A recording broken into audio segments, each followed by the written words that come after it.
This is another story, a Russian folktale. It's me, Harun, and Kumiko-chan. And this story is a Russian folktale, the story of the Frog Princess. Once there was a Tsar who had 3 sons. Wishing to see them wed, the Tsar devised a test. He gave each son a bow and arrow. "Shoot your arrow," he said, "and wherever each arrow falls, there shall you find your bride." The eldest prince's arrow fell in a boyar's courtyard, and where a noble girl picked it up, the middle prince's arrow landed at a rich merchant's porch, to be retrieved by the merchant's fair daughter. But the arrow of the youngest prince, Ivan, soared high and far, and plucked straight into a murky marsh. When Ivan went searching, he found his arrow held in the mouth of a big green frog. To his dismay, the frog croaked, "Gero, Gero, here is my arrow. Marry me, Prince Ivan." Ivan was aghast. A frog for a wife? But a promise is a promise, and the Tsar had decreed it, and with great reluctance Ivan Tsarevich brought the frog back to the palace and wed her. The 2 elder brothers married their lovely human brides, mocking Ivan's strange choice. Even the Tsar was uneasy, but he did not break his word. In truth, the frog was no ordinary creature. She was under an enchantment. By day she hopped clumsily and cloaked, but at night, in private, she shed her frog skin and became Vasilisa the Wise, a beautiful princess, as clever as she was beautiful. Some weeks later, the Tsar decided to test his daughter-in-law to see who was the most worthy. He summoned the 3 young wives and announced, "By tomorrow, each of you must bake me soft white bread." The elder princesses scurried off to their chambers and bragged how they knew all about baking. Ivan returned to his rooms very sad, for how could a frog bake bread? But the frog only said, "Don't worry, go to sleep. The morning is wiser than the evening." Late at night, Vasilisa emerged from the frog skin and called aloud, "Nanny, Nanny, help me prepare the bread. I delight in when my father's and invisible hands begin to work." In the morning, the 2 elder brides presented the Tsar with burnt heavy loaves, but the frog wife secretly, Vasilisa, sent Ivan with a perfect karavai, a bread soft and white, artfully decorated on the sides with city walls and turrets. The Tsar praised Ivan's wife highly. Soon after, the Tsar sent a new task. Each daughter-in-law must weave a beautiful carpet. By the next day, the older prince's wives fussed and failed. One stayed up all night, the other bribed a servant, and they produced only ordinary cloth. Yet the next morning, Ivan called in a gorgeous rug woven by his frog princess. It was silky soft, with intricate patterns of gold and silver that dazzled the eye.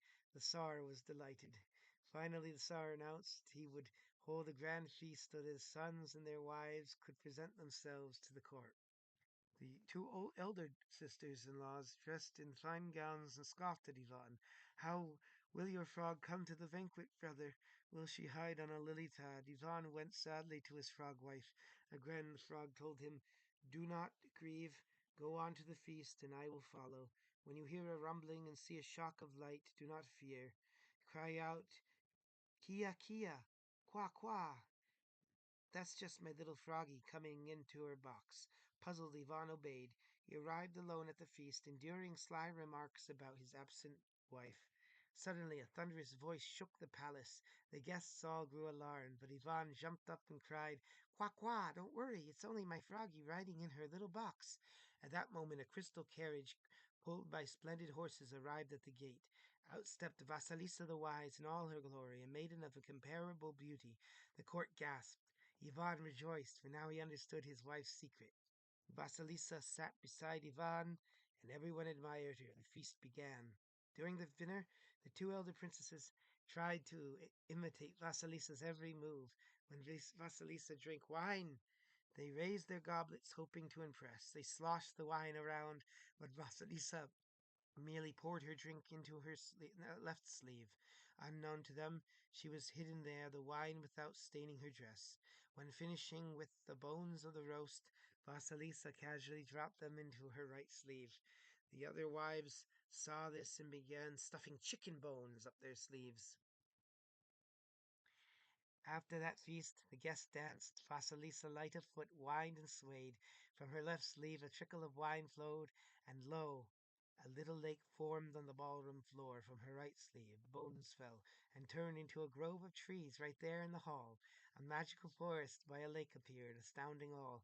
The Tsar and the courtiers applauded in delight. When the elder wives attempted the same, only messes resulted. Sleeves full of grease and bones plopping out, making everyone laugh. In this way, Vasilisa the Wise outshone them all. Prince Ivan was overjoyed with his bride. Later that night, he rushed home ahead of Vasilisa and found the discarded frog skin. In his ignorance, he thought the enchantment must be a curse. My poor wife, Ivan said, she shall never have to be a frog again. And he threw the frog skin into the fireplace where it burned to ashes. Alas, when Vasilisa arrived and saw what he had done, she wept. "Oh, Ivan," she cried, "why did you do that? I would have been free soon, but now I must go back to my sorcerer captor. Farewell, seek me beyond the 7 lands and 7 seas in the kingdom of Koshchei the Deathless." With that she turned into a grey cuckoo bird and flew out the window. Desperate to regain his love, Ivan set out at once in search of Vasilisa. He journeyed through wild forests, high mountains. Along the way he met a wise old man, gave him a magic ball of yarn that flowed along. Showing him the path, Ivan followed the rolling yarn through many kingdoms until it led him to the castle of Koshchei the Deathless, the evil sorcerer. There Ivan found Vasilisa the Wise imprisoned. Koshchei tried to hurt Ivan out, not to hurl Ivan out, but Ivan fought him. Koshchei was immortal, and no sword or spear could kill him, for his soul was hidden separately. But clever Vasilisa knew the secret of Koshchei's death. She told Ivan to find a certain oak tree in the enchanted forest, under which lay a buried treasure. In the chest was a hare, inside the hare a duck, and within the duck an egg, and inside the egg lay Koshchei's soul. Ivan located the oak, dug up the chest. Out sprang the hare. Ivan's quick hunting dog caught the dog, and out flew the duck. Ivan's arrow struck it down. Ivan retrieved the egg from the duck's remains. As he squeezed the egg, Koshchei howled in pain and weakened. Ivan returned to Koshchei's castle and crushed the egg completely. The deathless Koshchei shuddered and died at last, turning to dust.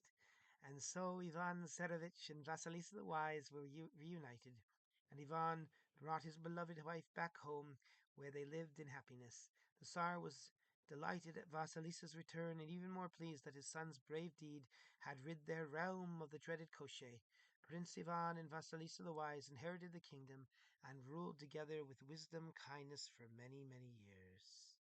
And that was the tale of the Frog Princess. Oh, the end. Oh, she my.